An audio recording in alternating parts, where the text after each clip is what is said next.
What is that, Gyro? See, one at Dole sent it in posh envelopes. Well, who's it for then? It's for me. Well, no one writes to you. Butch, Dingle, Esquire. Come on, you can read it in the van. We'll be late picking Emily up. Who'd write to me, Lisa? Oh, with that Cher wanting you to be her toy boy again. Hey, do you reckon? We've got to give the punters what they want. And what would that be? Get Marlon's monster break down your neck. Oh, yeah. That'll attract a much classier type of customer. Well, maybe not, but it'll get the truckers and that in. Truckers? Oh, I know what they're like. I'll be goosed every time I reach over for condiments. It's the best offer you get. Eric, you've got an eye for the main chance. What do you reckon this place needs? Well, attractive staff would help for a start. And what does that mean? Well, let's face it, you would turn milk sour. Hey, if I wanted to get insulted, I could stop at home, thank you. There's a letter here for you, Eric. Oh. And delivered. Ah. Invitation, is it? Yes, a personal, private one. Well, somebody must be hard up for company if they're inviting you. Or someone who might have faith in my business acumen. Brainless as well as friendless. Yay, morning! As I said, enough to turn milk sour? You all right, love? Thanks. Alarm clock not working. I did think you were capable of managing without me for half an hour. It's all very formal. Stella Jones requests the pleasure of the company of Miss Bernice Blackstock at Home Farm at 1 p.m. Maybe she's got a surprise for you. Like what? I don't know. Slap up lunch? Well, she would have invited you. Well, maybe she's gone off me. Not you, Gavin. Stella thinks the world of you. In fact, if she was 10 years younger, I think I'd have a rival there. Yeah, sure. The trouble with you is you don't know how attractive you are to women. Morning, Tricia. Where's my granddad? It's not down yet. Anything I can help you with? No. Maybe she wants to give you something. A present. I don't want anything off her. Well, she might be offended if you don't go. It'll just be lunch, Gavin, and I think I can accept that with good grace. Lunch and a girly chat. She says I'm a good listener. Maybe she wants to confide in me. About what? Who knows what dark secrets she's got. Well, don't skimp on the aftershave, Grandad. Oh, for heaven's sake, it's just a note asking me up there to see her. I know. This card's got a frilly edge and posh writing. It's hardly an invitation to a grand ball. I know. It's better than that. Just the two of you. Alone. Intimate. Don't say that either. Oh, it's obvious what she wants. Is it? Oh, come on. She's going to accept your proposal. Don't be so silly. Well, she wouldn't call you up there to knock you back, would she? No, she'd phone or call round. She definitely wouldn't go to all this trouble. Stella Jones requests the pleasure of the company of Mr. Alan Turner. Little more aftershave, you think? Oh, I'm so excited for his granddad. You haven't got any of those nose hair trimmers, have you? You cracked it. It pays to have friends in high places. You could ask for some extra. Good trade in, a fancy new set of wheels. Don't even think about it. Joking? Well, it wouldn't be a joke if Stella hadn't come good. It's a classy invite and all. Better than the tack we sell, anyway. You two so happy about? We're happy for you and Roy, aren't we, Scott? Ecstatic. Everything's working out so well for you. Once we get our own house, it will. That's what I mean.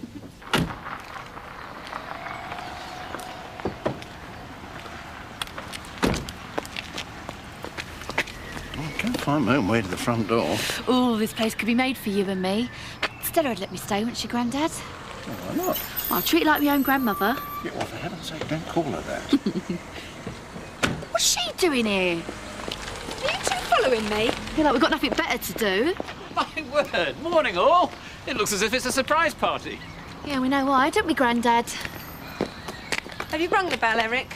No, I thought I'd sooner waste my time listening to the vicar whittering on.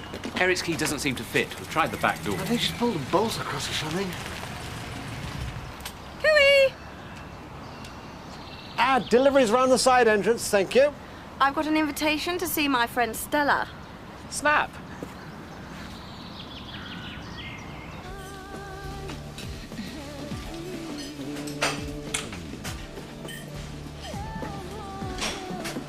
All a bit much, is it? I'm fine. Well, at least you don't have to worry about the diner. Me and Betty can cope. You mean you? I've got loads of ideas. You give me the nod, I could transform this place. I don't think it needs transforming. Well, no offence, but that's because you're out of it most of the time. Not surprising with the heartbreak you've had. Now, I can't mend a broken heart, but I can run at eatery. I'm warning you, Marlon, don't you dare take advantage of me. What? The freezer needs checking. I've done it. Have I done something to upset her? Not you, pal. Me. She needs a shoulder to cry on, someone to tell her the future starts now. I've tried. Well, try again. Me and Betty, we're too close to it. It has to come from someone she's not too involved with. I can see that. I'll have a go. Do your best. And if the subject of this place happens to come up, just tell her that I'm more than willing to take the strain. Well, I've had enough of this.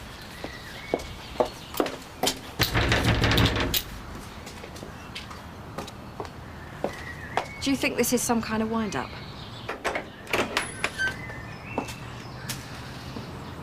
Won't you all come in? Who let you in? Tricia, you're not invited. Well, one more's not going to make any difference, is it? Please find yourselves a seat. Will somebody please tell me what is going on? Is Stella all right? Just bear with me. Where's Stella? Never you mind. Clear off. We're busy. She sent me this. I'm glad you could make it, Butch. We're having a video. Oh, goody. I'd like to thank you all for coming. I got a little something for each of you. I hope you won't be too disappointed.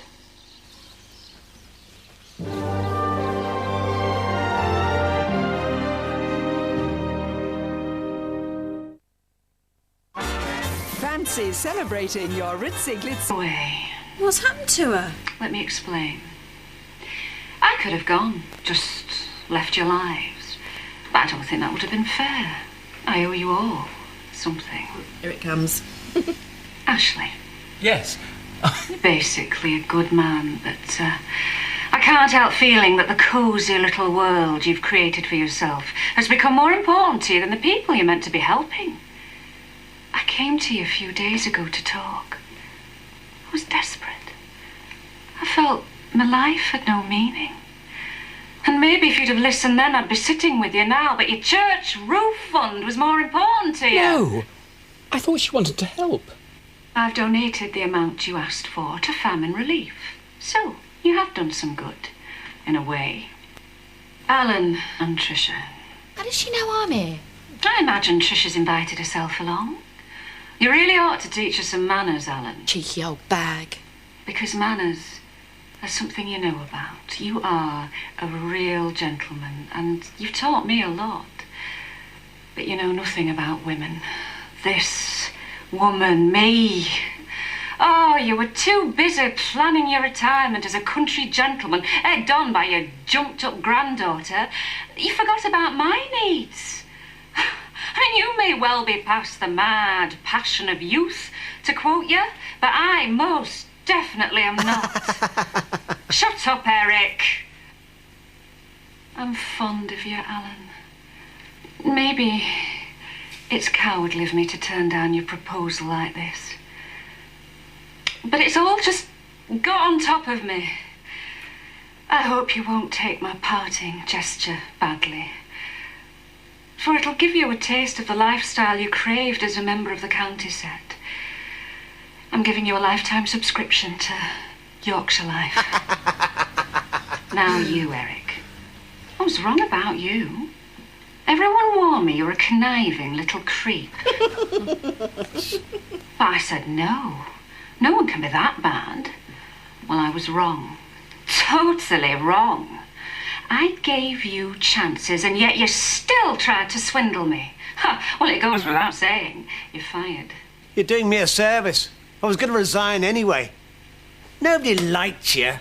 Jumped up little hairdresser. When you've stopped insulting me, Eric, you can think about how you're going to recoup all the money you spent on the gym equipment. You tried to charge me $72,000 for it. How much did it cost you? 25? Biv. Oh, Poor Viv, recently widowed. A tragic case. Tragic because she stole from Vic's daughter to give to her own son. I never. Well, the fact is, it's the Windsors who are the problem family, and you are the problem. Well, who do you think you are? Anyone can win a lottery.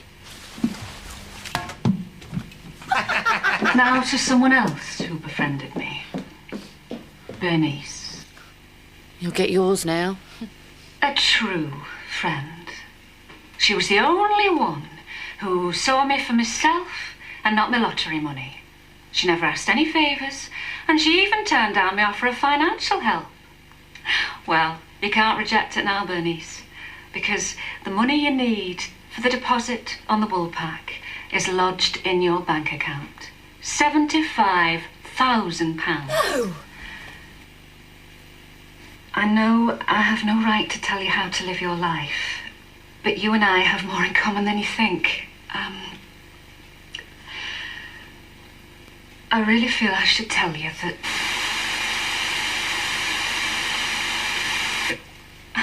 I want this to be a happy day for you, Bernice. But please be careful who you share your good fortune with.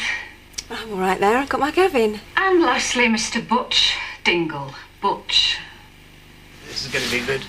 I know you're a rascal. I am. But I like you. And I think that the young woman you've just found yourself could be the making of you. You're very lucky. I am. You will stay on the payroll here as caretaker and groundsman. The estate will be managed by an agency until it is sold.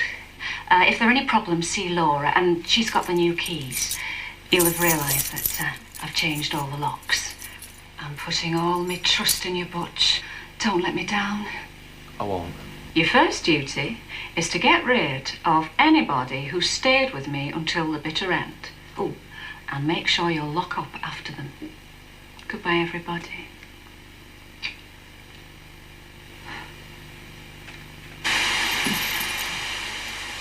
Right, you lot.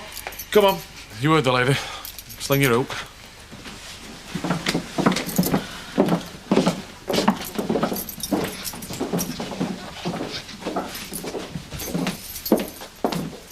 Oh, Bernice, you can have a lift with us. What are you taking her for? I need to talk to her. Well, you tell her straight then. You know she was the one that stirred it with Stella. It's all very embarrassing, Alan. I'm sure it was stress or something that made Stella say what she did. You and I have one or two things we need to discuss. I'm sorry about you and Stella. I told Gavin I thought you were right for each other. Obviously not. But she thought you were right for the Woolpack. She was a nutcase. I happen to agree with Stella. But you're selling to ploughmen's pubs. I haven't exchanged contracts yet. Now, come on, let's get back. And where do you think you're going? Mind your own business. You heard Stella. Loud and clear. I want my gym equipment. I need the keys. Now, come on. Well, nobody said out to me. I've got to clear my desk, for heaven's sake. I'm sorry, mate. All right, then, if you want to play rough. Oh, look, it's Superman. What's going on? He wants to get into the office. Oh, I'm afraid not, Eric. Right, well, I refuse to leave then. Butch, please escort Mr. Pollard from the premises. Only use as much force as is necessary. Now, listen. This is assault! No, Eric. This is assault.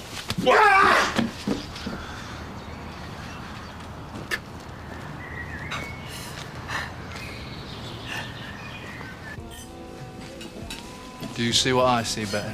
What? A long streak of tap water daydreaming? Potential. Oh, Marlon, don't you think Kathy's got enough on her plate without you mithering her with your crackpot schemes? Don't worry. Steps have been taken to get her sorted. I've delegated emotional troubles to Graham Clark. I want to sort out the business side. Yeah, well, I must say I've got a bit more faith in him than I have in you. It's fear of failure. That's why Kathy's stuck in a rut. Marlon's the same. Her exam results are out, yet she's too frightened to go and see if she's passed. Well, it must shake the confidence, being with a human dynamo like you. I dare say. Enjoy your meeting, Eric. Mind your own business, will you? I'll take that as a no. My boss has done a runner. I've been given the sack without so much as a thank you, and then I am manhandled by one of his kinfolk. Oh, that's terrible, isn't it, Betty? Oh, and a nice fella like you and all, Eric.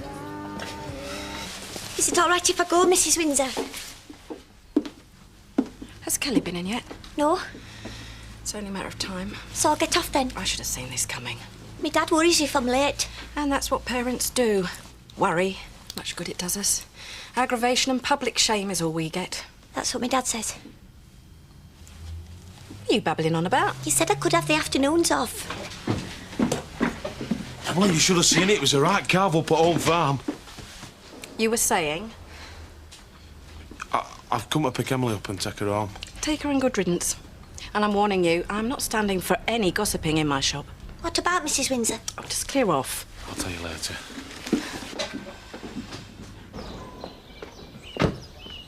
Go on, Tricia. Go and have your riding lesson. You'll feel better.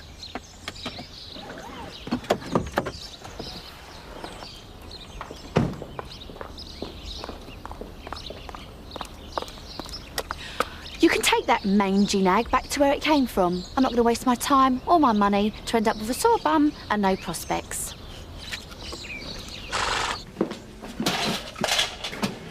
So, what did Stella have to say? She wasn't there. But the invite said today. Gavin, would you mind getting me a drink, please? And I think you better get yourself one, too.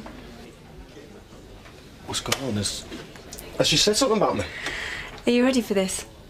Stella's given me the money for the deposit for the Woolpack. But you refused to ask her for it. The way she put it, it was an offer I couldn't refuse.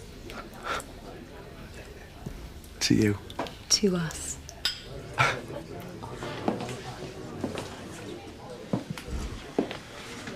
Mind if I join you? Hmm? Don't know that's a great idea, me coming in here. We'll go and sit somewhere else, then. Not because of you. Not this time, anyway. What's that? I'm not going to be flavour of the month with a lot of people. No, you'll learn to live with it. What have you done?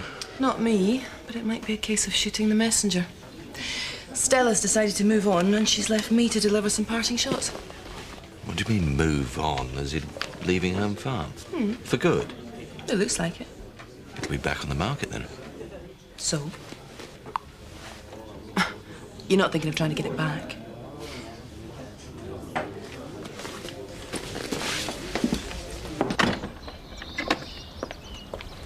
Hi. Thought I'd take an evening stroll. Care to join me? Let's get back for Alice. Kathy. Don't say another word. I've told you I can deal with this myself. Have I done something wrong? Yes. You came to live here. You can't blame me for Biff walking out on you. No. No, I blame myself. Now just leave me alone, Graham. Kathy, I want to help you.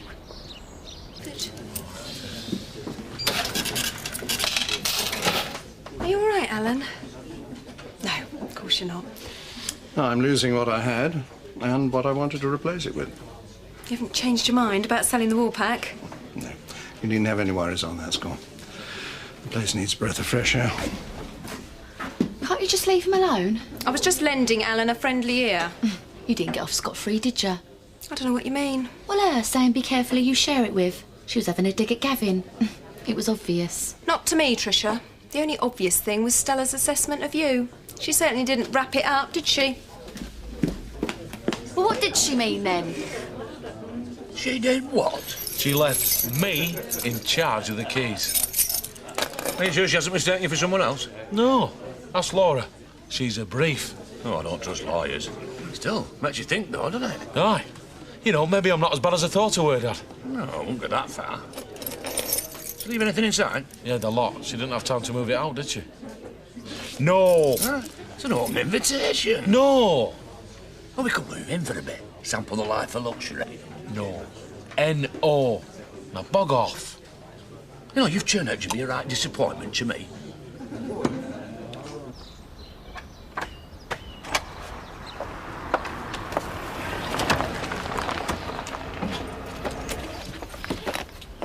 Why are you looking up at this time?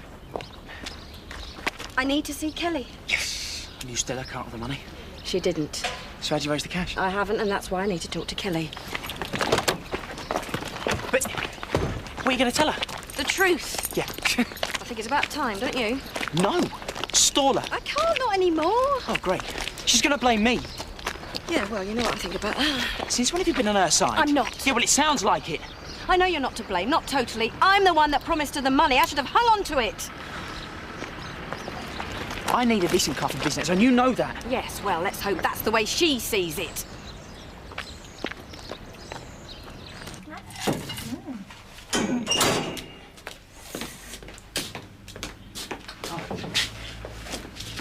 Yeah.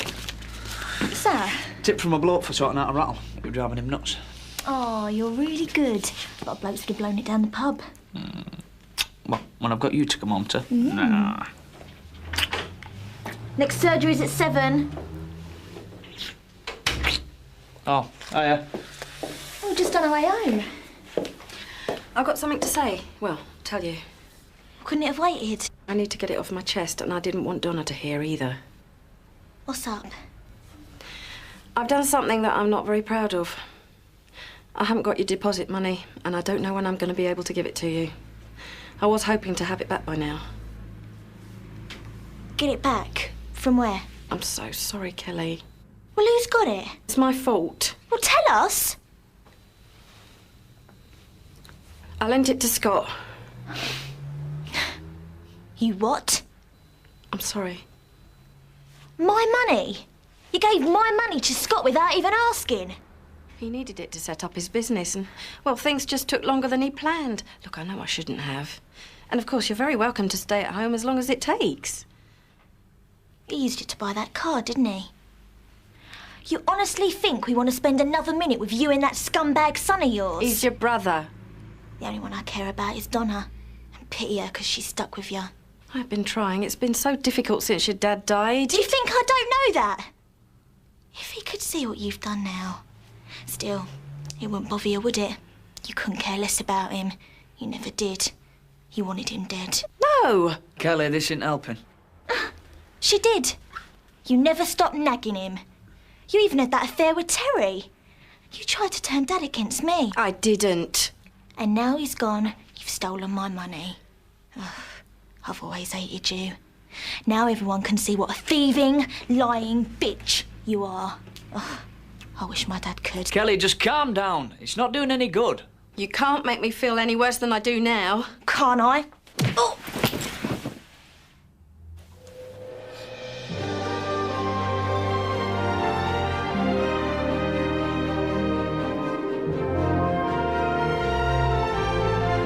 We return to Emmerdale tomorrow at 7 o'clock.